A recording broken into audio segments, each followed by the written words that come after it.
Hey guys, me Sam Stein, managing editor at The Bulwark here, my bud Tim Miller. We are in the midst of watching this Kash Patel hearing in front of the Senate Judiciary Committee. It's still going on, but I think we got the gist of it. I'm going to adjust my studio to make sure okay, it's still going on, but we got the gist of it.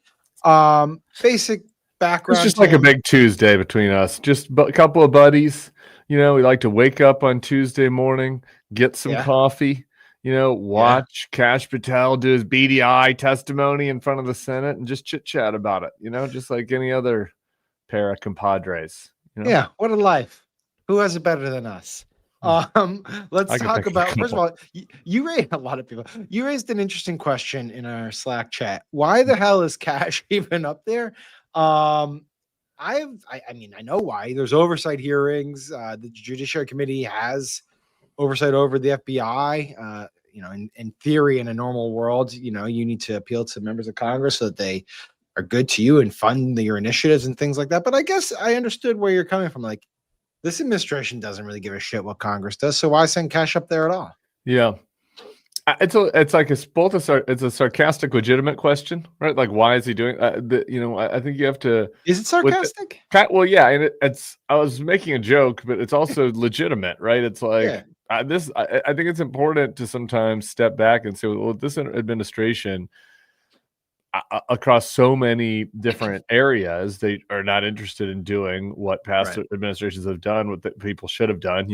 For example, after an assassination, every president in history before this would have tried to bring the country together, gone to the church, dialed down the temperature. This president and vice president are doing exactly the opposite. That's just one example, but there are a million norms that these guys have trampled over, from Doge all the way down. So it's like, why send their people to hearings? I mean, the Republicans control the Senate. They're scared of Chuck Grassley. The Chuck Grassley is going to subpoena Cash and, send the Senate cops over to the FBI to make sure that he testifies. I don't know. And so then once you consider that question, which is if these guys will stop doing business as normal in other cases, you wonder, why do they do business as usual in this case? And maybe it's just inertia. But I think, and we'll see in these clips, it doesn't work for me, but I think that Cash wants to perform for the boss. That's my legitimate answer. That's my explanation. Right? Yeah, he wants to perform. The boss, he knows he needs to be, and this is why Pam Bondi's out there on Katie Miller's podcast and doing Fox News hits every 2 days and things like that. I mean, Cash wants. You think Trump is live streaming Katie Miller's just absolutely unbearable podcast? I don't know if Trump listens to but maybe the clips, maybe they think that the clips from that podcast will be on Fox. We'll get on Fox. Exactly. Put aside Katie Miller's podcast. Maybe Trump does listen to pods while he's in the golf cart. Sometimes you got to kill some time. We can get things in the ears, and he has it's all the makeup, all the orange makeup on the ears, and then the bruising. It'd be hard to get the earbuds. Figures can't get the butts. Yeah. We're digressing really fast. Sorry. The backdrop of this is obviously the Kirk assassination, although this hearing was scheduled before then, I believe. And so you had the Epstein stuff too. I'm going to start with the Kirk stuff because it's more recent and it produced some of the more notable exchanges. So to your point about dialing down the temperature versus dialing up the temperature, there was 2 exchanges that really kind of underscored the divergent paths we're on in this moment. One came from Amy Klobuchar, who went first. And the other came from Eric Schmidt, who went later in the hearing, both talking about the Kirk assassination, but political violence more broadly. Let's play clip 7 so the viewers can get a side-by-side, just to get you a sense of how divergent the 2 parties are currently handling this moment. Actually, don't want to go tit for tat on this, but what I am asking for is that this rhetoric of blaming one side or the other stop. If you could convey that to the president, and that we actually work on things that are solutions. So could you commit to me, Mr. Patel, Director Patel, that you will do that? Absolutely, Senator. And I would point out, we've heard years of the left, their loudest voices calling anyone on the right extremist MAGA Republicans, fascists, Nazis, an existential threat to democracy. Check yourself and don't give me this both sides bullshit.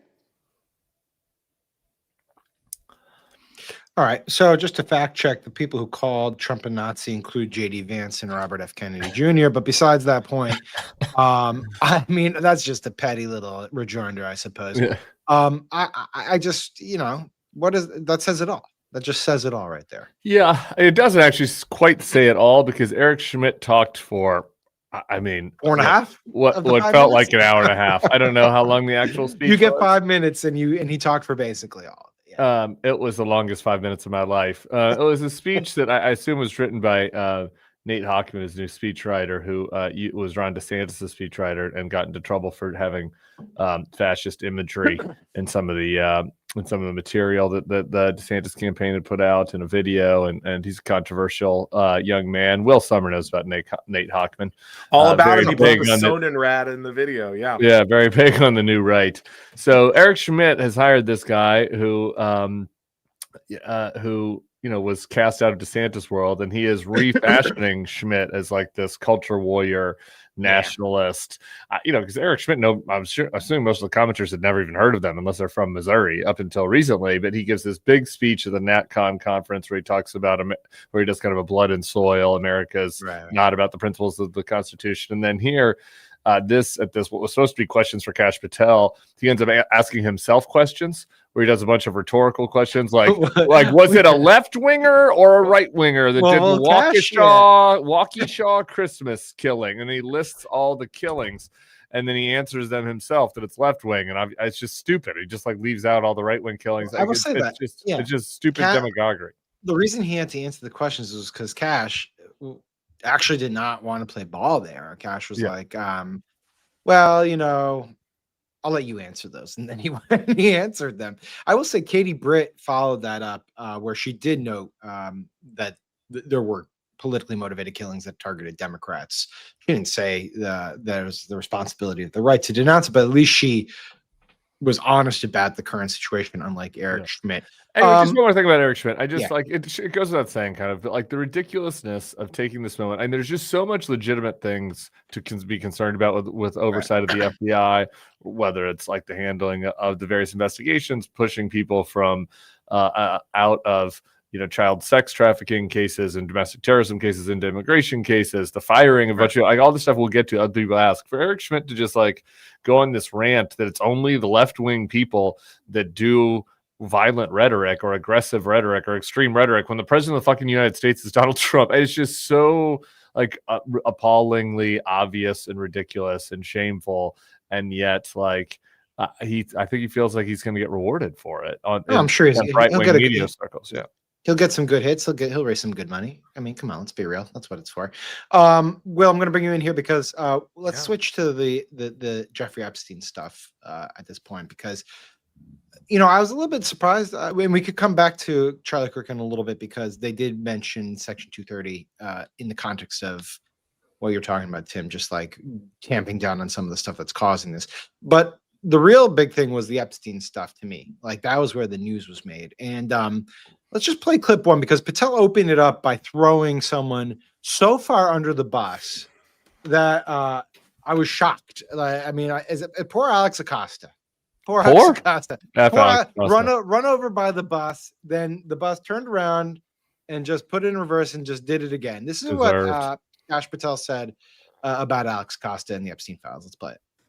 Now, I know that there's a lot of talk about Epstein, and I'm here to testify that the original sin in the Epstein case was the way it was initially brought by Mr. Acosta back in 2006. The original case involved a very limited search warrant or set of search warrants and didn't take as much investigatory material it should have seized. If I were the FBI director then, it wouldn't have happened. The search warrants were limited to small time periods to include 2002 to 2005 and 1997 to 2001. Mr. Acosta allowed Epstein to enter in 2008 to a plea and non-prosecution agreement, which then the courts issued mandates and protective orders legally prohibiting anyone from ever seeing that material ever again without the permission of the court. All right, we can stop. The non-prosecution agreements also. So, Will, explain Alex Acosta, the role he plays in the mystery around him. Yeah, sure. So Alex Acosta, this was during the George W. Bush administration. He was the U.S. attorney in Florida who handled Epstein's case. And he was involved in cutting this very favorable deal that basically, gave Epstein a relatively light sentence. And most notably, it said that the federal government and state authorities would not investigate Epstein or any of his associates further, what other things they might have done. And so the local cops there said, well, we could have put this guy away for 20, 30 years. And suddenly he's getting away with this light sentence. And then Alex Acosta resurfaces in all places as the labor secretary during the first Trump administration. Right. Someone who probably should have been, one would imagine would have been drummed out of politics based on this Epstein deal. He claims that, he was told Epstein, or reportedly claimed that Epstein was an intelligence asset of some kind. But basically, he's a guy who may have some answers here and has not given them in sort of this resurgence of interest. But he is being subpoenaed. Yes, yeah, the House Oversight Committee subpoenaed him. But as you can see, Kash Patel, as you really sort of backed the bus up over him and said, if I was there, it wouldn't have gone down the way it did. And I want to object to that question, that it wouldn't have gone down the way it did, based on how Kash Patel answered questions today about what the FBI knows or is doing or is looking into regarding other people that these young girls and young women in various cases were trafficked to. And I'd like to play clip 3 so that we can show you where Kash is on this right now.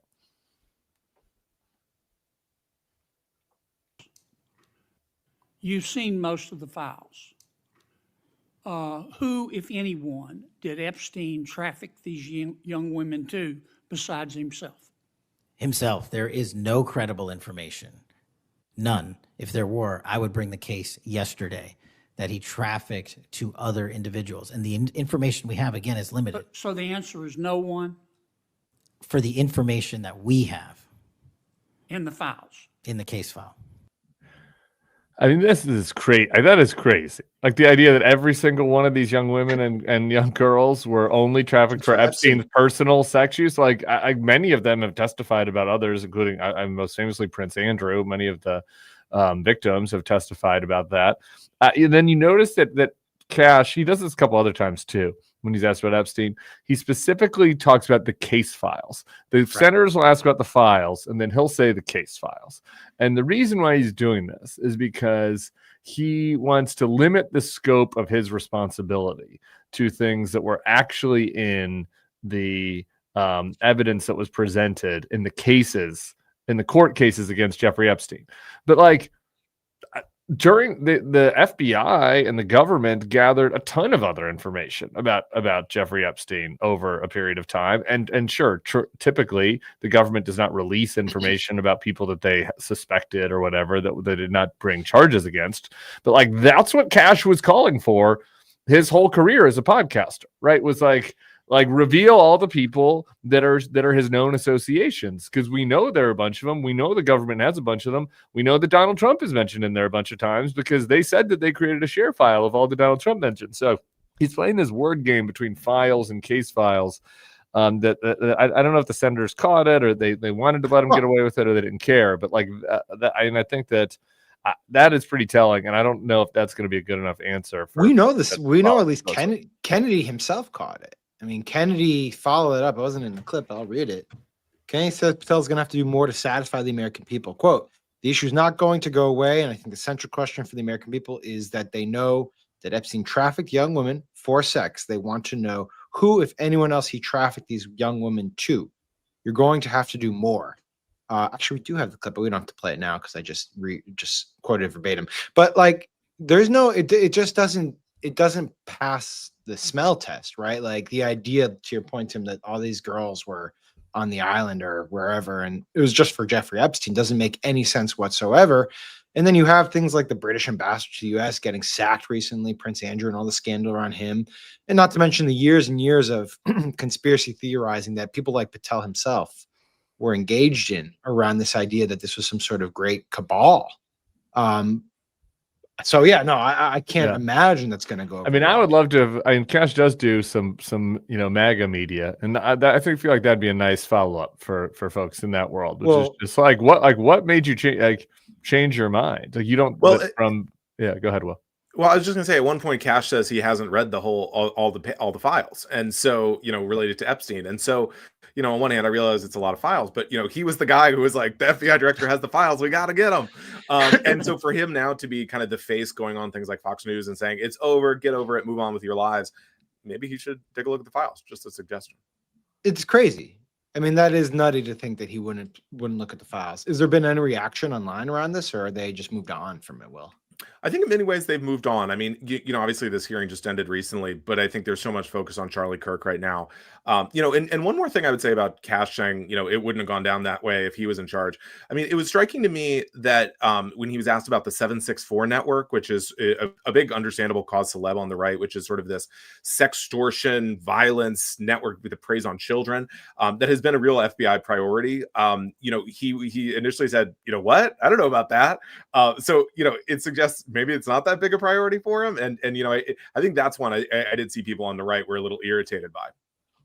Well, then yes, I kind of agree that people are moving on from it in the abstract, but I guess there is this lingering oversight committee investigation and subpoenaing of people like Acosta. And then there's the possibility that they get 218th member to sign this discharge petition for the Massicana thing, which would demand the production of all the documents. That is going to happen, right? Like that's basically just a matter of swearing in this next representative from Arizona, right? Yeah, that's right. I mean, they are going to get the votes that they need eventually, and how the administration handles that. I mean, it's not over. I mean, I think this is. I only mean that Charlie Kirk is obviously taking up of course, a lot of news today. But I do think this has gotten to the point where the Epstein thing is going to continue to linger and continue to flare up for the administration.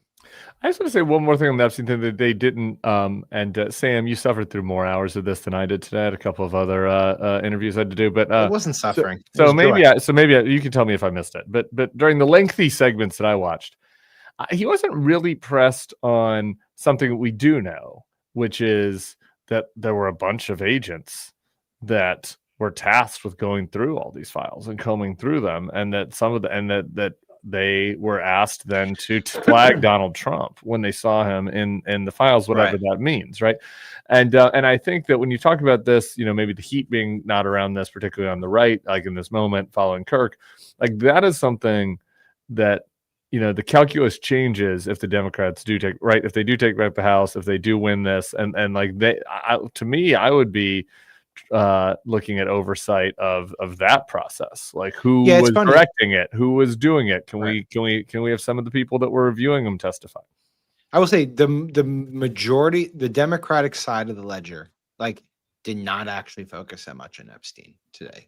Yeah, they didn't. I mean, they came in clearly wanting to talk to Patel about the firing of agents within the FBI, and we're going to get to that. Which is a very important issue, by the way. But it is funny that the Democrats are always out there being like, they're trying to distract from Epstein, and then they had their chance and didn't talk about it.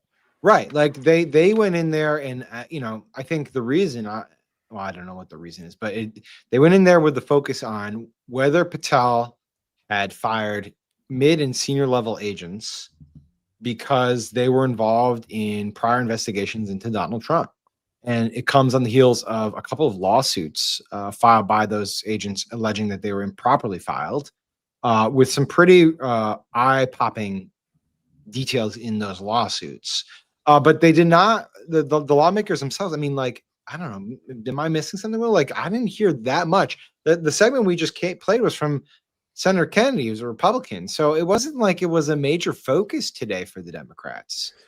Yeah, I think you're right, Sam. I mean, I think there were a lot of questions that maybe could have been about Epstein instead, like the question about, whether FBI agents have to do too many chin-ups.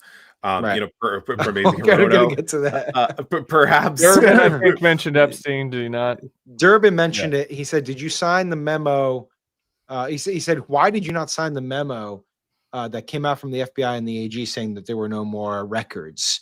And Patel had some, childish rejoinder about something. Well, should I have done an auto pen and blah, blah, blah. And it's like, whatever. Yeah, that was quite well received on the right. Yeah. I'm sure. Yes.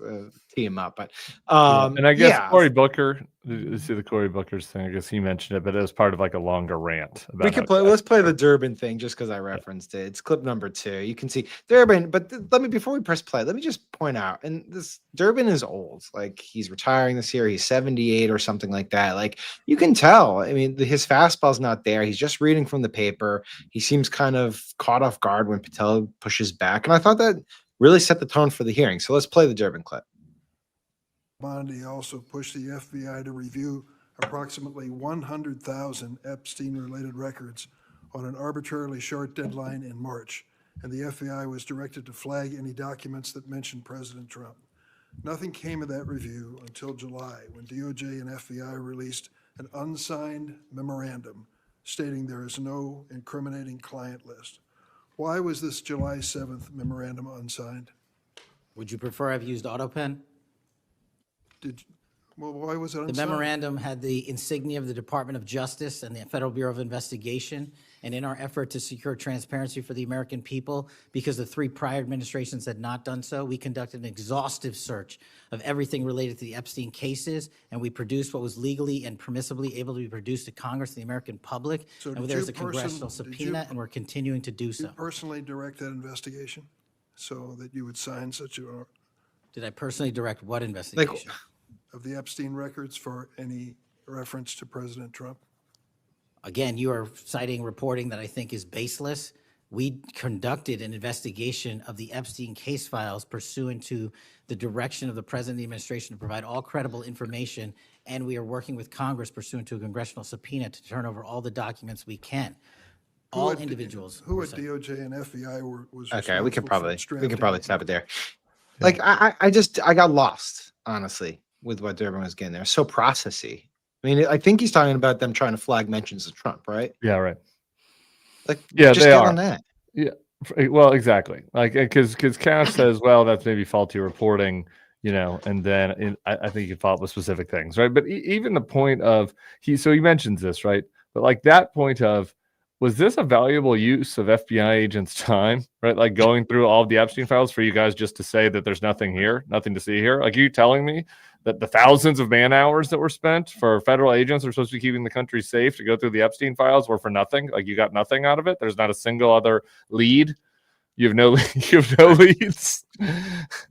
Or how about this? How about just saying, okay, you led this investigation to the files. How many mentions of Donald Trump did you find? Yeah, I can't tell you. Why can't you tell me?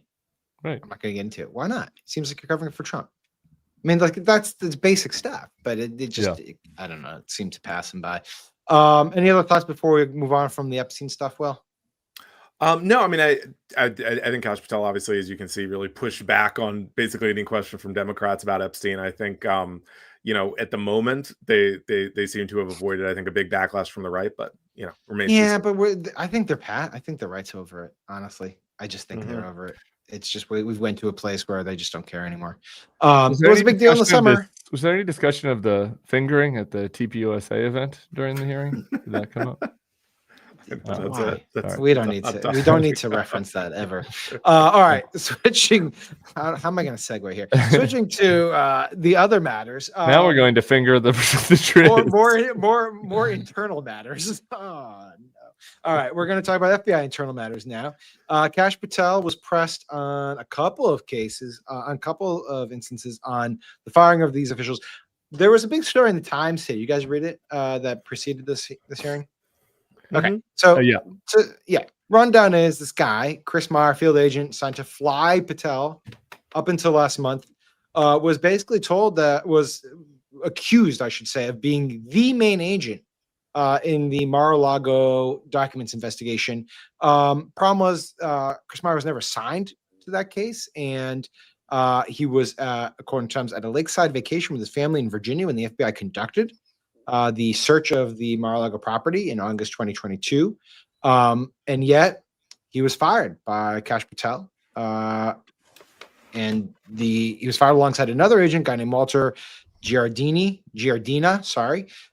He did so, and Patel did so after being told that the terminations were unlawful and that pushing out Mr. Giardina, who was caring for his dying wife, would be, quote, inexplicably cruel. That's according to a lawsuit filed by 3 FBI supervisors who were also dismissed by Mr. Patel.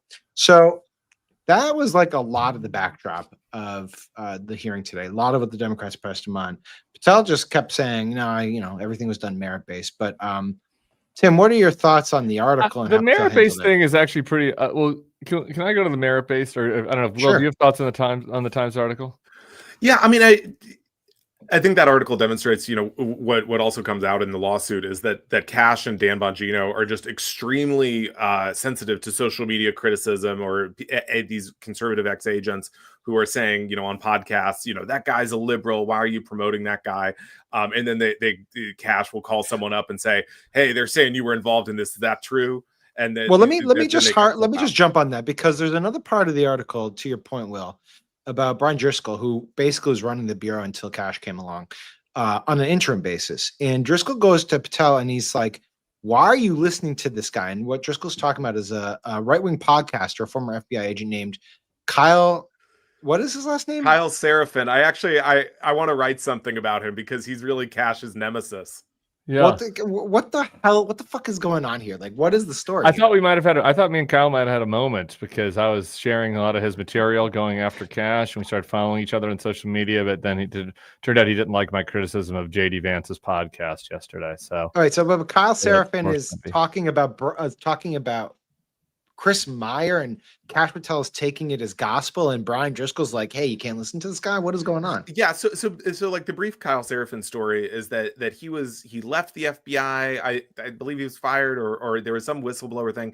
He was like linked up with James O'Keefe at one point, who he's also turned on. But I think what people need to understand now is that Kyle Seraphin is like a really pugnacious ex-FBI agent who's really critical of the second Trump administration and Cash Patel's handling of the FBI. And he's constantly like nitpicking them, like saying, you can't promote that guy. He was involved in January 6th investigations. And on one hand, he's constantly trashing Cash. But on the other, it seems like Cash is very sensitive to his criticism of him. Notably, he said Cash's girlfriend is a Mossad agent. And now she's suing him over that. And also in the ex-agent's lawsuit, you can see are you ready to be that dismissive of it, Sam? I mean, Cash doesn't seem like the type of person that's just like, landing Tim, chicks on his own. I'm not saying it. I know nothing about this. I'm just saying that if you're trying to tell me that the reason why Cash snagged a hot girl is because that she is a foreign agent of some kind, I'm open to that theory. That doesn't sound crazy to me. It sounds more likely than Cash bagging a hot girl himself to me. It's fine in theory. I'll note it's always the Jewish agent that's controlling the levers. It could be Let's Russia. Be clear. They could have be picked the any other Iranians. country. Could be the Iranians. All right. Anyway, I apologize for interrupting. The one other thing I would add about how this Kyle Seraphin guy lives in Cash's head rent free is at one point in the ex-agent's lawsuit, Cash says like, they're saying this about you, what are we gonna do? And he's like, tells this agent, he's like, you should sue him too, and so and go after him. So he's clearly a big influence on the administration. So clearly Driscoll was like, what the fuck are you doing listening to Kyle Seraphin? Are we really allowing you to influence decisions? Driscoll implored Patel to speak directly to Mr. Marl. Cash Patel refused. So that's where we're at. He fired some dude who had no involvement in the Mar-a-Lago raid because Kyle Seraphin said he was involved. Yeah.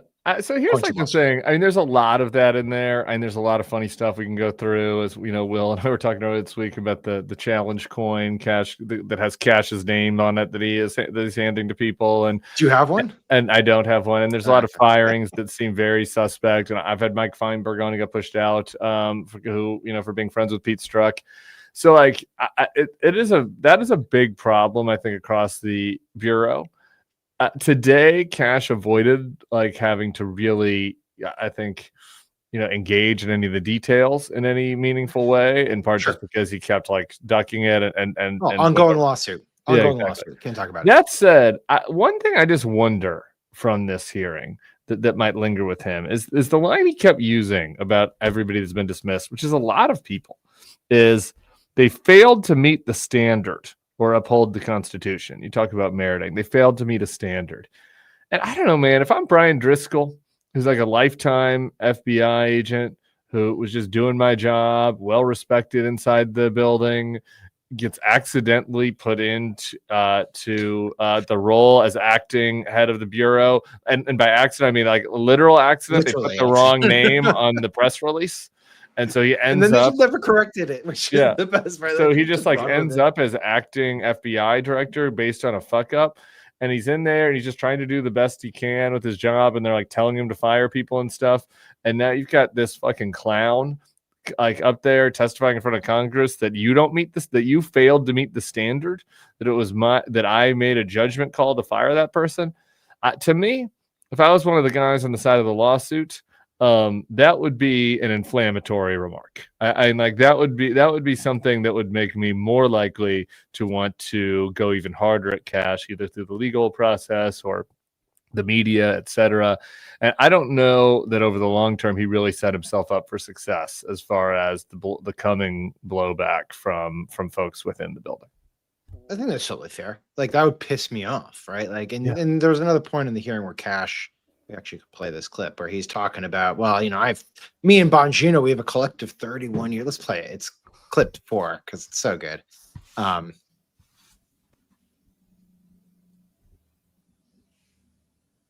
to press that play button. Hello.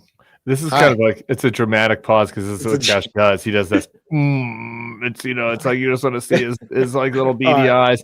He's so nervous. He's like, he keeps looking to the side. Like, not great on eye contact with Cash.